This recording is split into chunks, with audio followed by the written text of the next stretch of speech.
Friends ఈ రోజు మనం వేప కోల్గేట్ ప్రిపేర్ చేసుకుందాం ఫ్రెండ్స్. దానికి ముందుగా వేపాకులు తీసుకొని కడిగి పెట్టుకున్న తర్వాత ఎండబెట్టుకోవాలి. మిక్సీలో ఆకులు అయితే మిక్సీ అయిపోతాయి ఫ్రెండ్స్. ఈ కాడలు ఉన్నాయి కదా, దీన్ని మనము చిన్న రోల్లో వేసుకొని దంచుకొని మెత్తగా దంచి దాన్ని కూడా మిక్సీ జార్లో వేసుకొని మిక్సీ పట్టుకోవాలి.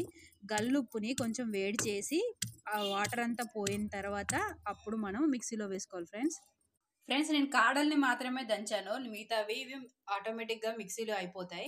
ఇంత ఉప్పు తీసుకున్నాను ఫ్రెండ్స్, 3 టేబుల్ స్పూన్ల గడ్డలు ఉప్పు. దీన్ని ఇప్పుడు మనం ఫ్రై చేసుకుందాం. మట్టి గిన్నె పెట్టుకున్నాం ఫ్రెండ్స్, దీంట్లోనే ఉప్పు వేడి చేసుకుందాం. మనం గల్లుప్పులో చాలా చెమ్ము ఉంటుంది ఫ్రెండ్స్, అందుకోసమనే గల్లుప్పును డీప్ ఫ్రై చేయడం లేదు, ఎందుకంటే ఎక్కువ రోజులు స్టోరేజ్ ఉండకుండా పేస్ట్ పాడవుతుందని. దీన్ని ఇప్పుడు మనము డీప్ ఫ్రై చేసుకోవాలి. ఉప్పు డీప్ ఫ్రై అయిపోయింది ఫ్రెండ్స్, మిక్సీ కూడా పట్టేసుకున్నాం, దాంట్లో యాడ్ చేసుకుందాం.